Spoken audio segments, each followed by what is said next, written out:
أَمَّنْ خَلَقَ السَّمَاوَاتِ وَالْأَرْضَ وَأَنزَلَ لَكُم مِّنَ السَّمَاءِ مَاءً فَأَنبَتْنَا بِهِ حَدَائِقَ ذَاتَ بَهْجَةٍ مَا كَانَ لَكُمْ أَن تُنبِتُوا شَجَرَهَا أَإِلَٰهٌ مَّعَ اللَّهِ بَلْ هُمْ قَوْمٌ يَعْدِلُونَ أَمَّنْ جَعَلَ الْأَرْضَ قَرَارًا وَجَعَلَ خِلَالَهَا أَنْهَارًا وَجَعَلَ لَهَا رَوَاسِيَ وَجَعَلَ بَيْنَ الْبَحْرَيْنِ حَاجِزًا أَإِلَٰهٌ مَّعَ اللَّهِ بَلْ أَكْثَرُهُمْ لَا يَعْلَمُونَ أَمَّنْ يُجِيبُ الْمُضْطَرَّ إِذَا دَعَاهُ وَيَكْشِفُ السُّوءَ وَيَجْعَلُكُمْ خُلَفَاءَ الْأَرْضِ أَإِلَٰهٌ مَّعَ اللَّهِ قَلِيلًا مَّا تَذَكَّرُونَ أَمَّن يَهْدِيكُمْ فِي ظُلُمَاتِ الْبَرِّ وَالْبَحْرِ وَمَن يُرْسِلُ الرِّيَاحَ بُشْرًا بَيْنَ يَدَيْ رَحْمَتِهِ أَإِلَٰهٌ مَّعَ اللَّهِ تَعَالَى اللَّهُ عَمَّا يُشْرِكُونَ أَمَّن يَبْدَأُ الْخَلْقَ ثُمَّ يُعِيدُهُ وَمَن يَرْزُقُكُم مِّنَ السَّمَاءِ وَالْأَرْضِ أَإِلَٰهٌ مَّعَ اللَّهِ قُلْ هَاتُوا بُرْهَانَكُمْ إِن كُنتُمْ صَادِقِينَ قُل لَّا يَعْلَمُ مَن فِي السَّمَاوَاتِ وَالْأَرْضِ الْغَيْبَ إِلَّا اللَّهُ وَمَا يَشْعُرُونَ أَيَّانَ يُبْعَثُونَ بَلِ ادَّارَكَ عِلْمُهُمْ فِي الْآخِرَةِ بَلْ هُمْ فِي شَكٍّ مِّنْهَا بَلْ هُم مِّنْهَا عَمُونَ وَقَالَ الَّذِينَ كَفَرُوا أَإِذَا كُنَّا تُرَابًا وَآبَاؤُنَا أَإِنَّا لَمُخْرَجُونَ لَقَدْ وُعِدْنَا هَٰذَا نَحْنُ وَآبَاؤُنَا مِن قَبْلُ إِنْ هَٰذَا إِلَّا أَسَاطِيرُ الْأَوَّلِينَ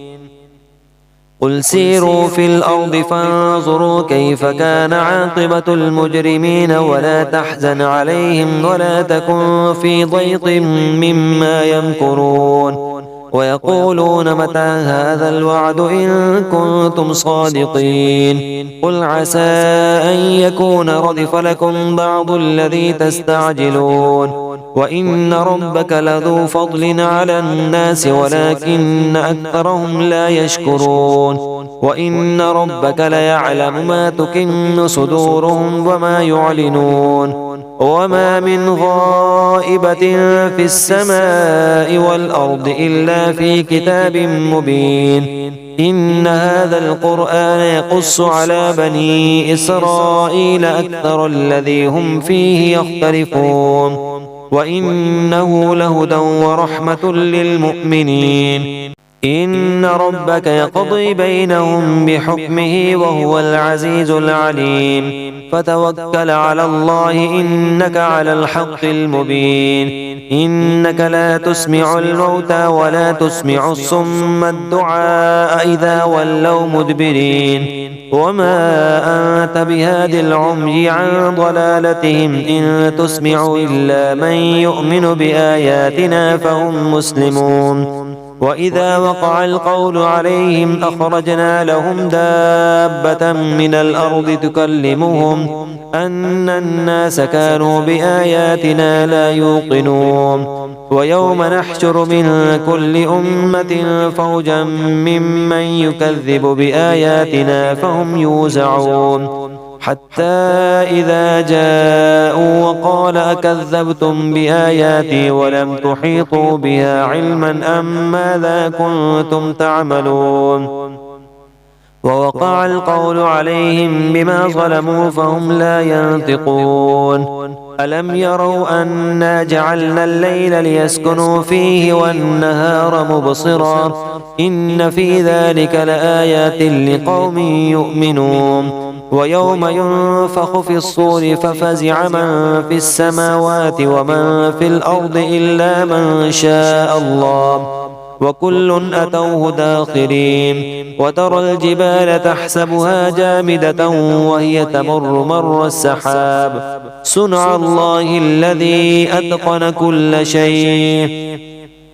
إِنَّهُ خَبِيرٌ بِمَا تَفْعَلُونَ مَن جَاءَ بِالْحَسَنَةِ فَلَهُ خَيْرٌ مِّنْهَا وَهُم مِّن فَزَعٍ يَوْمَئِذٍ آمِنُونَ ومن جاء بالسيئة فكبت وجوههم في النار هل تجزون إلا ما كنتم تعملون إنما أمرت أن أعبد رب هذه البلدة الذي حرمها وله كل شيء وأمرت أن أكون من المسلمين وأن أتلو القرآن فمن اهتدى فإنما يهتدي لنفسه ومن ضل فقل إنما أنا من المنذرين وقل الحمد لله سيريكم آياته فتعرفونها وما ربك بغافل عما تعملون. بسم الله الرحمن الرحيم. طاسين تلك آيات الكتاب المبين نتلو عليك من نبأ موسى وفرعون بالحق لقوم يؤمنون إن فرعون علا في الأرض وجعل أهلها شيعا يستضعف طائفة منهم يذبح أبناءهم ويستحيي نساءهم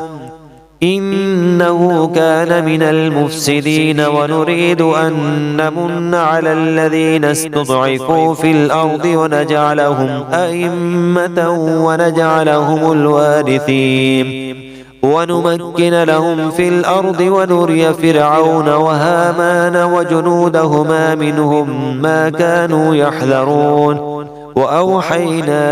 إلى أم موسى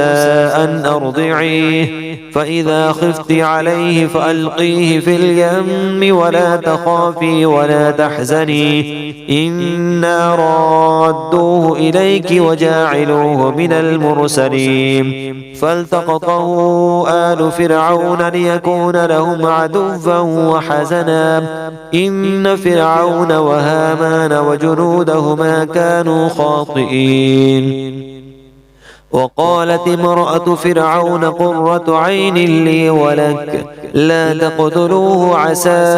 أن ينفعنا أو نتخذه ولدا وهم لا يشعرون. وأصبح فؤاد أم موسى فارغا إن كادت لتبدي به لولا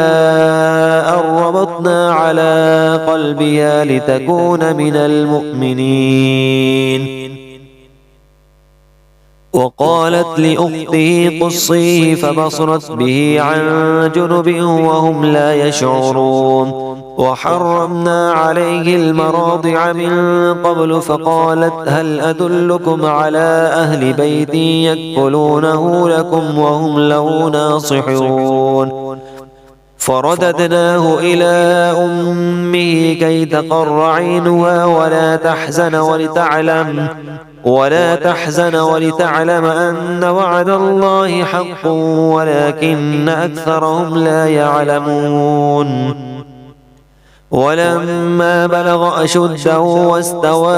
آتيناه حكما وعلما وكذلك نجزي المحسنين. ودخل المدينة على حين غفلة من أهلها فوجد فيها رجلين يقتتلان هذا من شيعته وهذا من عدوه فاستغاثه الذي من شيعته على الذي من عدوه فوكزه موسى فقضى عليه قال هذا من عمل الشيطان إنه عدو مضل مبين. قال رب إني ظلمت نفسي فاغفر لي فغفر له إنه هو الغفور الرحيم. قال رب بما أنعمت علي فلن أكون ظهيرا للمجرمين. فأصبح في المدينة خائفا يترقب فإذا الذي استنصره بالأمس يستصرخه قال له موسى إنك لغبي مبين. فلما أن أراد أن يبطش بالذي هو عدو لهما قال يا موسى أتريد أن تقتلني كما قتلت نفسا بالأمس إن تريد إلا أن تكون جبارا في الأرض وما تريد أن تكون من المصلحين. وجاء رجل من أقصى المدينة يسعى قال يا موسى إن الملأ يأتمرون بك ليقتلوك فاخرج إني لك من الناصحين. فخرج منها خائفا يترقب قال رب نجني من القوم الظالمين. ولما توجه تلقاء مدين قال عسى ربي أن يهديني سواء السبيل. ولما ورد ماء مدين وجد عليه أمة من الناس يسقون ووجد من دونهم امرأتين تذودان قال ما خطبكما قالتا لا نسقي حتى يصدر الرعاء وأبونا شيخ كبير. فسقى لهما ثم تولى إلى الظل فقال رب إني لما أنزلت إلي من خير فقير. فجاءته إحداهما تمشي على استحياء قالت إن أبي يدعوك ليجزيك أجر ما سقيت لنا.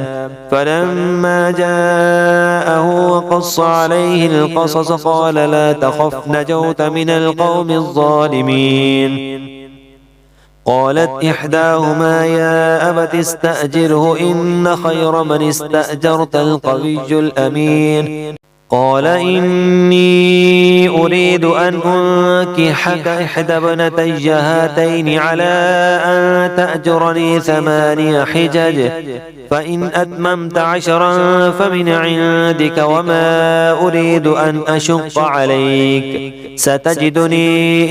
إن شاء الله من الصالحين. قال ذلك بيني وبينك أيما الأجلين قضيت فلا عدوان علي والله على ما نقول وكيل. فلما قضى موسى الأجل وسار بأهله آنس من جانب الطور نارا قال لأهلهم كثوا إني آنست نارا لعلي آتيكم منها بخبر أو جزوة من النار لعلكم تصطلون. فلما أتاها نودي من شاطئ الوادي الأيمن في البقعة المباركة من الشجرة أن يا موسى إني أنا الله رب العالمين وأن ألق عصاك. فلما رآها تهتز كأنها جان ولا مدبرا ولم يعقب يا موسى أقبل ولا تخف إنك من الآمنين. أسلك يدك في جيبك تخرج بيضاء من غير سوء واضمم إليك جناحك من الرهب فذلك برهانان من ربك إلى فرعون وملئه إنهم كانوا قوما فاسقين. قال رب إني قتلت منهم نفسا فأخاف أن يقتلون وأخي هارون هو أفصح مني لسانا فأرسله معي يرد أن يصدقني إني أخاف أن يكذبون. قال سنشد عضدك بأخيك ونجعل لكما سلطانا فلا يصلون إليكما بآياتنا أنتما ومن اتبعكما الغالبون. فلما جاءهم موسى بآياتنا بينات قالوا ما هذا إلا سحر مفترى وما سمعنا بهذا في آبائنا الأولين. وقال موسى ربي أعلم بمن جاء بالهدى من عنده ومن تكون له عاقبة الدار إنه لا يفلح الظالمون. وقال فرعون يا أيها الملأ ما علمت لكم من إله غيري فأوقد لي يا هامان على الطين فاجعل لي صرحا لعلي أطلع إلى إله موسى وإني لأظنه من الكاذبين واستكبر هو وجنوده في الأرض بغير الحق وظنوا أنهم إلينا لا يرجعون فأخذناه وجنوده فنبذناهم في اليم فانظر كيف كان عاقبة الظالمين وجعلناهم أئمة يدعون إلى النار ويوم القيامة لا ينصرون وأتبعناهم في هذه الدنيا لعنة ويوم القيامة هم من المقبوحين ولقد آتينا موسى الكتاب من بعد ما أهلكنا القرون الأولى بصائر للناس وهدى ورحمة لعلهم يتذكرون وما كنت بجانب الغربي إذ قضينا إلى موسى الأمر وما كنت من الشاهدين ولكننا أنشأنا قرونا فتطاول عليهم العمر وما كنت ثاويا في أهل مدين تتلو عليهم آياتنا ولكننا كنا مرسلين وما كنت بجانب الطور إذ نادينا ولكن رحمة من ربك لتنذر قوما ما أتاهم من نذير من قبلك لعلهم يتذكرون ولولا أن تصيبهم مصيبة بما قدمت أيديهم فيقولوا ربنا لولا أرسلت إلينا رسولا فنتبع آياتك ونكون من المؤمنين فلما جاءهم الحق من عندنا قالوا لولا أوتي مثل ما أوتي موسى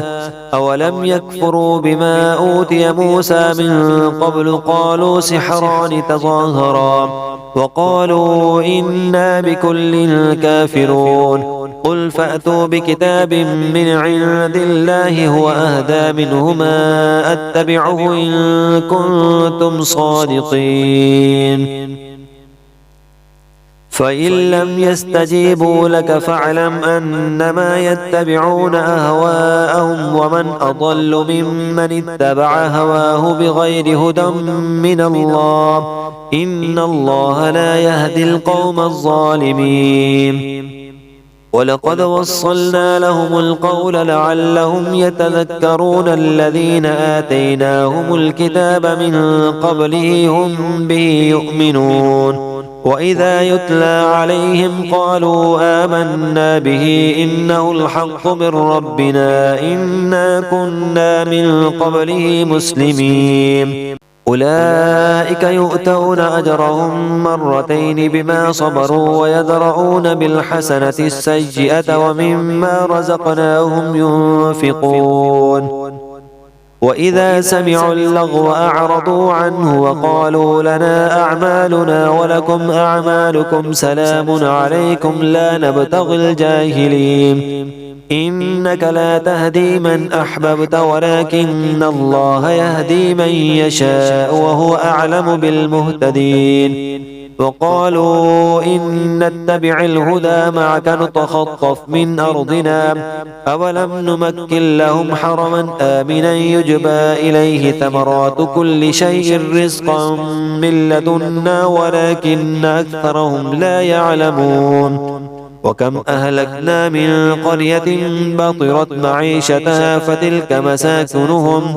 فتلك مساكنهم لم تسكن من بعدهم إلا قليلا وكنا نحن الوارثين وما كان ربك مهلك القرى حتى يبعث في أمها رسولا يتلو عليهم آياتنا وما كنا مهلك القرى إلا وأهلها ظالمون وما أوتيتم من شيء فمتاع الحياة الدنيا وزينتها وما عند الله خير وأبقى أفلا تعقلون أفمن وعدناه وعدا حسنا فهو لاقيه كمن متعناه متاع الحياة الدنيا ثم هو يوم القيامة من المحضرين ويوم يناديهم فيقول أين شركائي الذين كنتم تزعمون قال الذين حق عليهم القول ربنا هؤلاء الذين أغويناهم كما غوينا تبرأنا إليك ما كانوا إيانا يعبدون وقيل ادعوا شركاءكم فدعوهم فلم يستجيبوا لهم ورأوا العذاب لو أنهم كانوا يهتدون ويوم يناديهم فيقول ماذا أجبتم المرسلين فعميت عليهم الأنباء يومئذ فهم لا يتساءلون فأما من تاب وآمن وعمل صالحا فعسى أن يكون من المفلحين وربك يخلق ما يشاء ويختار ما كان لهم الخيرة سبحان الله وتعالى عما يشركون وربك يعلم ما تكن صدورهم وما يعلنون وهو الله لا إله إلا هو له الحمد في الأولى والآخرة وله الحكم وإليه ترجعون قل أرأيتم إن جعل الله عليكم الليل سرمدا إلى يوم القيامة من إله غير الله يأتيكم بضياء أفلا تسمعون قل أرأيتم إن جعل الله عليكم النهار سرمدا إلى يوم القيامة من إله غير الله يأتيكم بليل تسكنون فيه أفلا تبصرون ومن رحمته جعل لكم الليل والنهار لتسكنوا فيه ولتبتغوا من فضله ولعلكم تشكرون ويوم يناديهم فيقول أين شركائي الذين كنتم تزعمون ونزعنا من كل أمة شهيدا فقلنا هاتوا برهانكم فعلموا أن الحق لله وضل عنهم ما كانوا يفترون إن قارون كان من قوم موسى فبغى عليهم وآتيناه من الكنوز ما إن مفاتحه لتنوء بالعصبة أولي القوة إذ قال له قومه لا تفرح إن الله لا يحب الفرحين وابتغ فيما آتاك الله الدار الآخرة ولا تنس نصيبك من الدنيا وأحسن كما أحسن الله إليك ولا تبغ الفساد في الأرض إن الله لا يحب المفسدين قال إنما أوتيته على علم عندي أولم يعلم أن الله قد أهلك من قبله من القرون من هو أشد منه قوة وأكثر جمعا ولا يسأل عن ذنوبهم المجرمون فخرج على قومه في زينته قال الذين يريدون الحياة الدنيا يا ليت لنا مثل ما أوتي قارون إنه لذو حظ عظيم وقال الذين أوتوا العلم ويلكم ثواب الله خير لمن آمن وعمل صالحا ولا يلقاها إلا الصابرون فخسفنا به وبداره الأرض فما كان له من فئة ينصرونه من دون الله وما كان من المنتصرين وأصبح الذين تمنوا مكانه بالأمس يقولون ويكأن الله يبسط الرزق لمن يشاء من عباده ويقدر لولا أمن الله علينا لخسف بنا ويكأنه لا يفلح الكافرون تلك الدار الآخرة نجعلها للذين لا يريدون علوا في الأرض ولا فسادا والعاقبة للمتقين من جاء بالحسنة فله خير منها ومن جاء بالسيئة فلا يجزى الذين عملوا السيئات إلا ما كانوا يعملون إن الذي فرض عليك القرآن ردك إلى معاد إن الذي فرض عليك القرآن لرادك إلى معاد قل ربي أعلم من جاء بالهدى ومن هو في ضلال مبين وما كنت ترجو أن يلقى إليك الكتاب إلا رحمة من ربك فلا تكونن ظهيرا للكافرين ولا يصدنك عن آيات الله بعد إذ أنزلت إليك وادع إلى ربك ولا تكونن من المشركين ولا تدع مع الله إلها آخر لا إله إلا هو كل شيء هالك إلا وجهه له الحكم وإليه ترجعون. بسم الله الرحمن الرحيم. ألف لام ميم. أحسب الناس أن يتركوا أن يقولوا آمنا وهم لا يفتنون ولقد فتنا الذين من قبلهم فليعلمن الله الذين صدقوا وليعلمن الكاذبين. أم حسب الذين يعملون السيئات أن يسبقونا ساء ما يحكمون. من كان يرجو لقاء الله فإن أجل الله لآت وهو السميع العليم. ومن جاهد فإنما يجاهد لنفسه إن الله لغني عن العالمين. والذين آمنوا وعملوا الصالحات لنكفرن عنهم سيئاتهم ولنجزينهم أحسن الذي كانوا يعملون. ووصينا الإنسان بوالديه حسنا وإن جاهداك لتشرك بي ما ليس لك به علم فلا تطعهما إلي مرجعكم فأنبئكم بما كنتم تعملون. والذين آمنوا وعملوا الصالحات لندخلنهم في الصالحين. ومن الناس من يقول آمنا بالله فإذا أوذي في الله جعل فتنة الناس كعذاب الله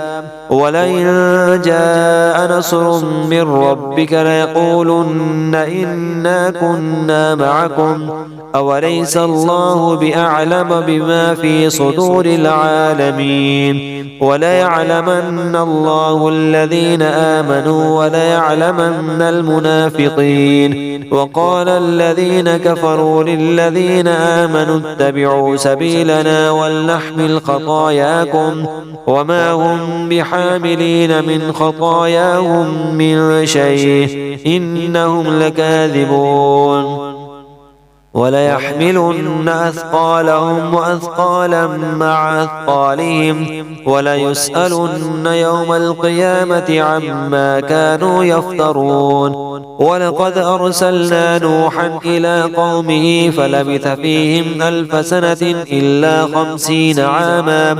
فأخذهم الطوفان وهم ظالمون فأنجيناه وأصحاب السفينة وجعلناها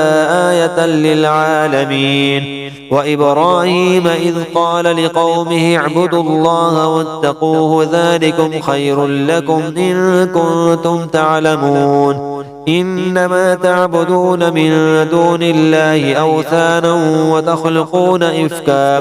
إن الذين تعبدون من دون الله لا يملكون لكم رزقا فابتغوا عند الله الرزق واعبدوه واشكروا له إليه ترجعون. وإن تكذبوا فقد كذب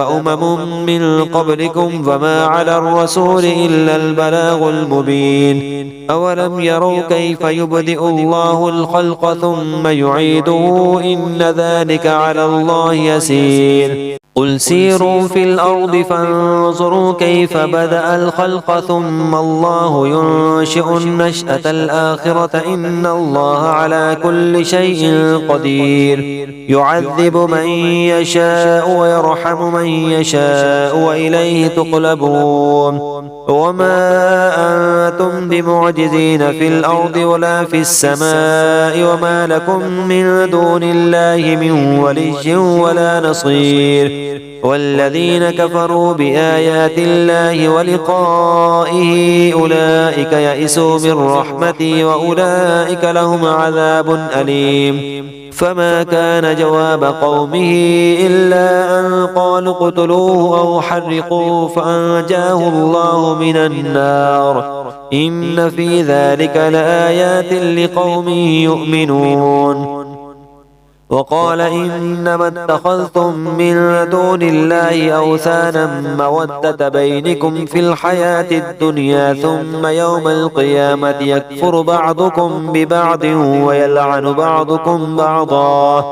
ومأواكم النار وما لكم من ناصرين فآمن له لوط وقال إني مهاجر إلى ربي إنه هو العزيز الحكيم ووهبنا له إسحاق ويعقوب وجعلنا في ذريته النبوة والكتاب وآتيناه أجره في الدنيا وإنه في الآخرة لمن الصالحين ولوطا إذ قال لقومه إنكم لتأتون الفاحشة ما سبقكم بها من أحد من العالمين أئنكم لتأتون الرجال وتقطعون السبيل وتأتون في ناديكم المنكر فما كان جواب قومه إلا أن قالوا ائتنا بعذاب الله إن كنت من الصادقين قال رب انصرني على القوم المفسدين ولما جاءت رسلنا إبراهيم بالبشرى قالوا إنا مهلكو أهل هذه القرية إن أهلها كانوا ظالمين قال إن فيها لوطا قالوا نحن أعلم بمن فيها لننجينه وأهله إلا امرأته كانت من الغابرين ولما أن جاءت رسلنا لوطا سيء بهم وضاق بهم ذرعا وقالوا لا تخف ولا تحزن إنا منجوك وأهلك إلا امرأتك كانت من الغابرين إنا منزلون على أهل هذه القرية رجزا من السماء بما كانوا يفسقون ولقد تركنا منها آية بينة لقوم يعقلون وإلى مدين أخاهم شعيبا قال يا قوم اعبدوا الله وارجوا اليوم الآخر ولا تعثوا في الأرض مفسدين فكذبوه فأخذتهم الرجفة فأصبحوا في دارهم جاثمين وعادا وثمود وقد تبين لكم من مساكنهم وزين لهم الشيطان أعمالهم فصدهم عن السبيل وكانوا مستبصرين وقارون وفرعون وهامان ولقد جاءهم موسى بالبينات فاستكبروا في الأرض وما كانوا سابقين فكلا أخذنا بذنبه فمنهم من أرسلنا عليه حاصبا ومنهم من أخذته الصيحة ومنهم من خسفنا به الأرض ومنهم من أغرقنا وما كان الله ليظلمهم ولكن كانوا أنفسهم يظلمون مثل الذين اتخذوا من دون الله أولياء كمثل العنكبوت اتخذت بيتا وإن أوهن البيوت لبيت العنكبوت لو كانوا يعلمون إن الله يعلم ما يدعون من دونه من شيء وهو العزيز الحكيم وتلك الأمثال نضربها للناس وما يعقلها إلا العالمون. خلق الله السماوات والأرض بالحق إن في ذلك لآية للمؤمنين.